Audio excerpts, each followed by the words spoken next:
بسم الله الرحمن الرحيم والحمد لله رب العالمين وصلى الله وسلم على نبينا محمد وعلى آله وصحبه أجمعين أما بعد. Bienvenue les frères donc pour ce 29e cours dans l'explication de Kitab al-Salat de Umdat al-Ahkam. Toujours le chapitre lié à l'imama. ذكرنا أمس أننا اليوم سنرى مسألة صلاة الناس خلف إمام يصلي جالسا كما هو مذكور في حديث أبي هريرة الذي قرأناه أمس. On a dit hier que nous allons voir aujourd'hui le sujet de la prière de ceux qui prient derrière un imam qui est assis. Ceux qui prient derrière un imam qui est assis. Comme cela est stipulé dans le hadith de Abi Huraira radiyallahu anhu que l'on a vu hier. والحقيقة أن هذه المسألة متعلقة بالحديث الثالث الذي ذكره المؤلف أيضا. Et en réalité donc ce même sujet, il est aussi lié au troisième hadith que l'auteur il cite dans le livre, dans ce chapitre-là. Et donc on va lire le troisième hadith, qui en réalité est ce troisième hadith, donc avec un autre compagnon, qui cite aussi les mêmes termes qu'on a vus hier dans le hadith de Abu Huraira, mais avec une petite ziyada, avec quelques informations en plus. Et donc l'auteur qui nous dit عن عائشة رضي الله عنها قالت صلى رسول الله صلى الله عليه وسلم في بيته وهو شاك فصلى جالسا. Selon Aïcha radiallahu anha, qui dit que le messager d'Allah sallallahu alayhi wa sallam a prié dans sa maison alors qu'il se plaignait. Il se plaignait d'une douleur. Il avait mal, donc il a prié assis. فَصَلَّ وَرَاءَهُ قَوْمٌ قِيَامًا. Alors derrière lui, il y a des gens qui ont prié debout. Donc le prophète sallallahu alayhi wa sallam qui priait assis, et derrière lui des gens qui priaient debout. فَأَشَارَ إِلَيْهِمْ أَنْ يَجْلِسُوا. Alors il leur a fait signe de s'asseoir. Il leur a fait signe de s'asseoir. فَلَمَّا انصَرَفَ قَالَ إِنَّمَا جُعِلَ الْإِمَامُ لِيُؤْتَمَّ بِهِ فإذا ركع فاركعوا وإذا رفع فارفعوا وإذا قال سمع الله لمن حمده فقولوا ربنا ولك الحمد وإذا صلى جالسا فصلوا جلوسا أجمعون. Et donc aussi, et après cela, donc lorsque le prophète sallallahu alayhi wa sallam a fini la prière, il leur a dit, donc aux gens, certes, l'imam a été placé pour être suivi. Alors lorsqu'il s'incline, inclinez-vous. Et lorsqu'il se lève, levez-vous. Et lorsqu'il dit Sami Allahu liman hamida, alors dites Rabbana walakal hamd. Et lorsqu'il prie assis, alors priez tous assis. Et cette narration a été rapportée par l'imam Muslim. فما حكم صلاة القائم وراء العاجز. Et donc quel est le jugement de l'individu qui prie, donc de l'individu qui prie derrière celui qui est ajiz, qui n'a pas la capacité de prier debout. Il va donc prier assis. Quel est ce jugement? فحديث عائشة وحديث أبي هريرة فيهما أن المأموم إن صلى خلف الجالس فإنه يصلي جالسا. Et donc il est clair que dans le hadith de Aïcha qu'on a vu aujourd'hui et le hadith de Abi Huraira qu'on a vu hier, dans ces deux hadiths, il y a le fait que celui qui prie derrière un imam qui est assis, alors lui aussi il doit prier assis. Lui aussi il prie assis. والعلماء يختلفوا في هذه المسألة على ثلاثة أقوال. Et les savants ils ont divergé concernant ce sujet sur trois avis. القول الأول وهو قول الأحناف والشافعية أنهم يصلون وراء الإمام قياما. Le premier avis c'est l'avis des savants de l'école hanafite et l'école shafi'ite. Ils disent que les personnes qui prient derrière un imam assis, ils vont prier debout. L'imam est assis et eux, ils sont debout. Donc ça, c'est l'avis des Ahnaf et de l'école shafi'ite. Le deuxième avis, وهو مذهب المالكية لا يجوز لقادر على القيام أن يصلي وراء عاجز. Et donc le deuxième avis, donc l'avis de l'école malikite, est qu'il n'est pas permis à une personne qui a la capacité de prier debout, de prier derrière un imam qui ne peut pas prier debout. C'est-à-dire que l'imam, il prie assis. Toi, non seulement tu ne vas pas prier debout devant lui, mais on va te dire, tu ne vas pas prier debout derrière lui, mais on va te dire, tu ne peux pas prier du tout. L'imam, il est assis, tu ne peux pas prier avec lui. C'est pas comme le Shafi'i et l'Ahnaf. Le Shafi'i et l'Ahnaf, ils disent, tu pries debout. Tu ne pries pas assis, tu pries debout. El Malikiya, ils disent, tu ne pries pas derrière lui. Il est assis, tu ne pries pas derrière lui. El Qawlu Thalith, wa huwa Qawlu al-Hanabila, yusalluna wara'ahu julusan idha bada'a as-salata jalisan. Wa yusalluna wara'ahu qiyaman idha tara'a alayhi al-ajzu fi athna'i as-salat. Donc le troisième avis, l'avis de l'école Hanbalite, est que ils vont prier derrière l'imam, tous assis, si l'imam a commencé la prière en étant assis. Dès le début de la prière, il était assis. Et donc, on prie assis avec lui. Mais par contre, si l'imam a commencé la prière en étant debout, puis que pendant la prière, il y a un élément qui fait qu'il va rester assis pour finir sa prière, à ce moment-là, on reste debout. Comme on a commencé la prière debout, on la continue debout. Voilà les trois avis des ulémas par rapport à ce sujet. Amma al-adilla. فمن أدلة القول الأول حديث عائشة في الصحيحين. Parmi les preuves du premier avis, il y a le hadith de Aïcha dans Sahihain. C'est quoi le premier avis? Shafi'i al-Ahnaf, c'est quoi? Et le prie debout. Ok. Et donc, le premier avis, donc c'est l'avis de ceux qui disent qu'on doit prier debout derrière l'imam, le hadith de Aïcha dans Sahihain. أن النبي صلى الله عليه وسلم لما مرض في مرض موته أمر أبا بكر أن يصلي بالناس. Aïcha qui nous dit dans Sahihain que le prophète sallallahu alayhi wa sallam, lorsqu'il fut malade, de la maladie qui a causé sa mort, alors le prophète sallallahu alayhi wa sallam a ordonné à Abu Bakr de prier avec les gens. Le prophète sallallahu alayhi wa sallam a ordonné à Abu Bakr de prier avec les gens, donc de diriger la prière. ثم جاء النبي صلى الله عليه وسلم وأبو بكر يصلي بالناس. Ensuite le prophète, il a senti qu'il pouvait prier, alors il est venu, alors que Abu Bakr il priait avec les gens. فجلس النبي صلى الله عليه وسلم على يسار أبي بكر فكان يصلي بالناس وهو جالس وهم قيام. Et donc le prophète sallallahu alayhi wa sallam, il s'est assis à la gauche de Abu Bakr. Donc Abu Bakr, il est devant les compagnons, c'est lui qui dirige. Le prophète s'est assis à la gauche de Abu Bakr, et on a déjà vu précédemment que la gauche c'est la place de l'imam. Et donc, il s'est assis à la gauche de Abu Bakr, et il dirigeait la prière en étant assis, et les musulmans priaient derrière lui en étant debout. Certains vont dire non, c'est Abu Bakr qui dirigeait la prière des gens. C'est pas le prophète. On va dire Taïb. Mais Abu Bakr, il suivait la prière de qui? Lorsque le prophète est arrivé, Abu Bakr, il suivait la prière du prophète sallallahu alayhi wa sallam. C'est-à-dire donc que Abu Bakr, il était debout. Donc, c'est-à-dire que le prophète sallallahu alayhi wa sallam, il était assis, il dirigeait la prière. Abu Bakr, debout, il suivait donc le prophète sallallahu alayhi wa sallam, et les gens derrière qui suivaient. Certains savants vont dire qu'ils suivaient Abu Bakr. D'autres ils vont dire qu'ils suivaient le prophète sallallahu alayhi wa sallam. Au final, ils ont tous prié debout, et le prophète sallallahu alayhi wa sallam qui priait assis. Là-dessus, on est unanime. طيب. قالوا إذن هذا الحديث نسخ باقي الأحاديث لأنه كان في مرض موت النبي صلى الله عليه وسلم فهو آخر ما حصل في هذه المسألة.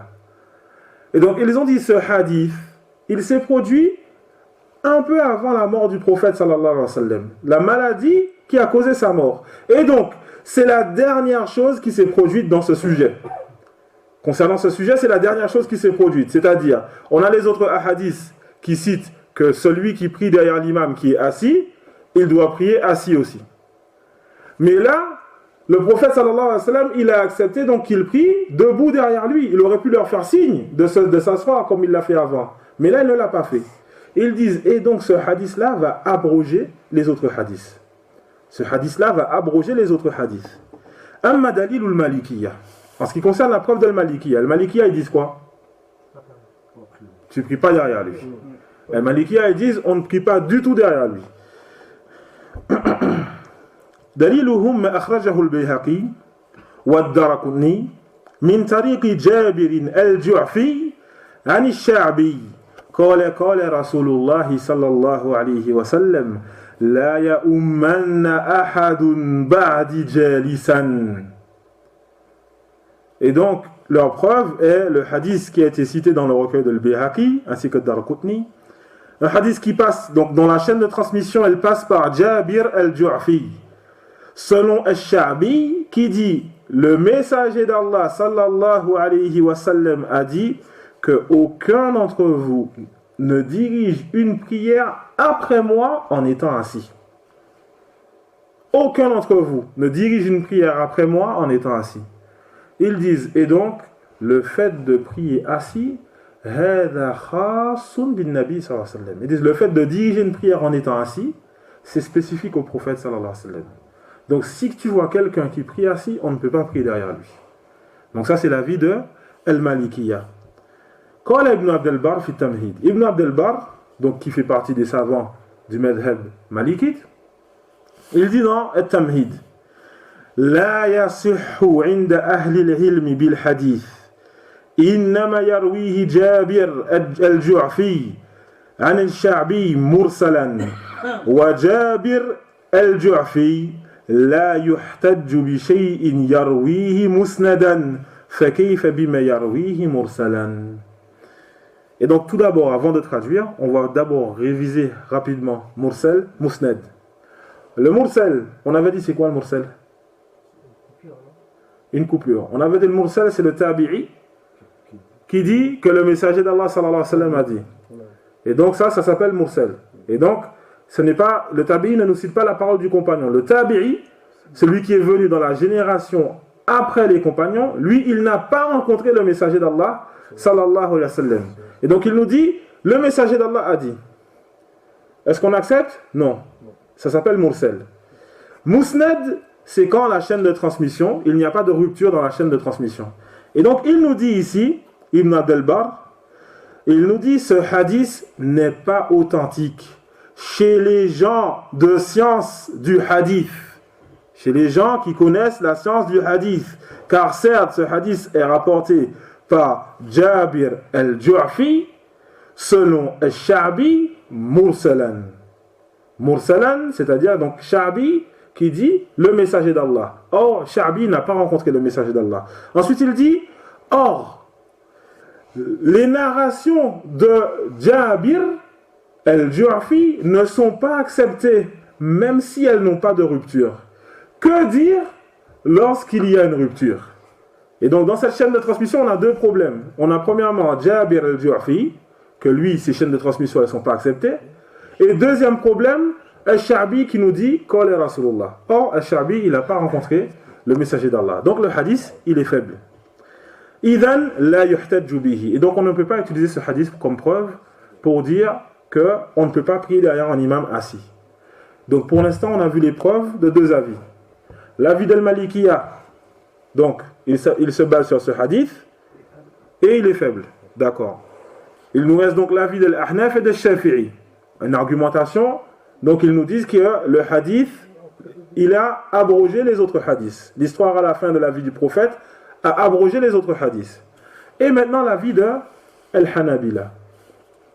Al-Hanabila, ils disent quoi? Tu pries avec lui s'il a commencé assis. Tu pries avec lui assis s'il a commencé assis. Mais voilà. Mais par contre, s'il a commencé debout et qu'ensuite pendant la prière il s'est assis, toi tu continues debout. Quelles sont leurs preuves? جمعوا بين الأدلة فقالوا النبي صلى الله عليه وسلم وإذا صلى جالسا فصلوا جلوسا أجمعون دليل على أن الإمام إن بدأ الصلاة جالسا فالناس يصلون جلوسا خلفه. Et donc, Al-Hanabila, ils ont rassemblé les preuves. C'est-à-dire que la parole du prophète sallallahu alayhi wa sallam, quand il dit « Si l'imam prie assis, alors vous priez tous derrière lui assis ». Ils disent que ceci est une preuve que l'imam, quand il commence la prière assis, les gens qui sont derrière lui vont prier assis. أما القصة التي حصلت في مرض موت النبي صلى الله عليه وسلم فهي دالة على أن الإمام إن بدأ قائما ثم حصل في الصلاة ما جعله يكمل قاعدا فالناس يصلون قياما خلفه. Ils disent par contre l'histoire qui s'est produite à la fin de la vie du prophète sallallahu alayhi wa sallam, elle montre que lorsque l'imam, il commence la prière en étant debout, mais que pendant la prière, il y a un élément qui se produit, qui fait qu'il doit continuer assis, alors à ce moment-là, les musulmans vont prier donc debout. Les musulmans vont prier debout. Et donc, ils vont rassembler ces deux hadiths-là, ils vont rassembler tous ces hadiths dans ce sujet, et vont arriver avec cette conclusion-là. وَهَذَا الْقَوْلُ هُوَ الرَّاجِحُ. Et cet avis-là, l'avis de l'Hanabila dans ce sujet, c'est l'avis le plus juste. Pourquoi? Premièrement, Al-Malikiya, le hadith il est faible. Deuxièmement, comment est-ce qu'on fait maintenant pour dire que l'avis de Al-Hanabila, il est plus fort que l'avis de Al-Shafi'i et Al-Ahnaf ici?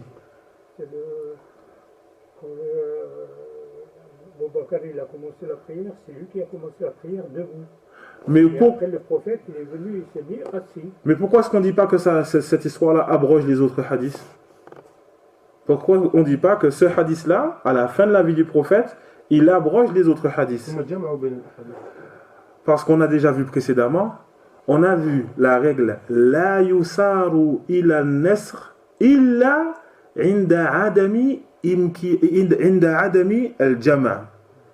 Et donc on a dit que on ne va pas pratiquer la règle de l'abrogation si on a la capacité de rassembler les ahadiths. Et donc quand on a deux ahadiths qui s'opposent de façon apparente, dans un hadith, le prophète il nous dit l'imam il prie assis, vous priez tous assis. Dans un autre hadith, le prophète il prie assis et les gens derrière lui ont prié debout. Et donc qu'est-ce qu'on fait? Première chose à faire, on vérifie si les hadiths sont authentiques. Ils sont tous authentiques. Ok, on continue. Deuxième étape, on essaie de rassembler. On n'a pas la possibilité de rassembler, on fait quoi? Il y en a un qui va abroger l'autre. C'est le dernier qui abroge l'autre. Et ici, on a la possibilité de rassembler les deux hadiths, et donc on ne va pas dire qu'il y en a un qui abroge l'autre. On ne va pas dire qu'il y en a un qui abroge l'autre. Rapidement, Inch'Allah ta'ala, al-hadithu al-rabi'. Donc, rapidement, le quatrième hadith.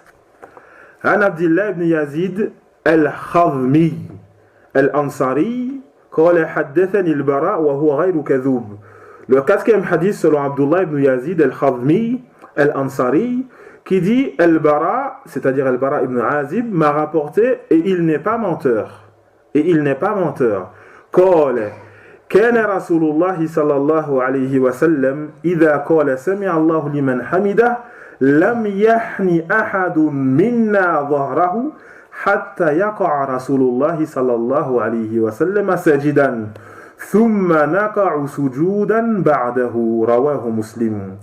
Et donc il nous dit Al-Bara, le messager d'Allah sallallahu alayhi wa sallam, quand il disait Sami Allahu liman hamida, aucun d'entre nous ne baissait son dos avant lui. Donc pour aller en prosternation. Aucun d'entre nous ne baissait son dos avant que le messager d'Allah sallallahu alayhi wa sallam ne soit prosterné. Puis, après cela, on se prosternait après lui. Rapporté par Muslim. Et donc Abdullah ibn Yazid, sahabi, Yarwi an sahabiyin akhar. Abdullah ibn Yazid, c'est un compagnon. Et il rapporte cette information d'un autre compagnon, qui est Al-Bara ibn Azib. Et il nous dit, wa huwa ghayru kadhub. Il nous dit, donc Abdullah ibn Yazid, qui parle de Al-Bara, il dit, il n'est pas menteur. As-sahaba kulluhum udul. Les sahaba, ils sont tous fiables. Ils n'ont pas besoin de tazkiya. Ils n'ont pas besoin d'éloge. Fa inna Allah tabaraka wa ta'ala madahahum wa athna alayhim. Allah a fait leurs éloges. Ils n'ont pas besoin d'éloges. Mais Abdullah ibn Yazid, يقول هذا تأكيدا لهذا الأمر. Abdullah ibn Yazid, il dit cela pour confirmer que cet homme est véridique, pour confirmer qu'il ne ment pas. Même s'il n'a pas besoin de le dire, parce que c'est un compagnon, il parle d'un compagnon du prophète sallallahu alayhi wa sallam, mais il va appuyer son argumentation. Et ensuite, donc dans ce hadith, yustafadu min al-hadith, anna al-ma'moum la yasjudu illa ba'da ma sajada al-imam. Et donc on comprend de ce hadith que celui qui prie derrière l'imam, le ma'moum, il ne se prosterne que après que l'imam s'est prosterné. Et certes, on a déjà abordé ce sujet précédemment. Et donc pour finir, les savants ont tiré une règle de ce hadith, qui est al-ma'moum la yantaqilu min ruknin ila ruknin akhar illa ba'dama talabbasa al-imam bir-rukn ath-thani. Ils disent, le ma'moum, celui qui prie derrière l'imam, il ne se déplace d'un pilier à un autre que lorsque l'imam est déjà dans l'autre pilier. Exemple, on est debout. Après avoir dit Sami'a Allahu liman hamida, Rabbana wa lakal hamd. On est tous debout. L'imam et le ma'moum, ils sont debout. Ça, c'est un pilier. Parmi les piliers de la salat, le fait de se tenir debout après le ruku'. On est dans un pilier. Maintenant, toi, en tant que ma'moum, tu ne peux passer dans le pilier qui suit, c'est-à-dire la prosternation. Tu ne commences à passer dans le pilier qui suit que quand l'imam, il est déjà dans le pilier qui suit. Que quand l'imam, il est déjà dans le pilier qui suit. Ça veut dire, c'est pas parce que tu entends Allahu Akbar que ça veut dire que tu te prosternes tout de suite. Et je vous ai déjà dit, quand vous avez un imam qui fait 2 mètres, Allahu Akbar, si ça se trouve, tu finis tes prosterné avant qu'il ait fini de dire Allahu Akbar. Et donc, faites attention par rapport à cela. Il y a aussi une autre narration de ce même hadith, une autre narration dans laquelle il dit al-Bara, il dit Lam yahni ahadun minna dhahrahu hatta yada'a an-nabiy sallallahu alayhi wa sallam jabhatahu ala al-ard. Il dit al-Bara, aucun d'entre nous. Cette narration est dans Sahihayn, dans les 2 recueils d'Al-Bukhari et Muslim. Aucun d'entre nous ne baissait son dos. C'est-à-dire, juste tu commences à te baisser.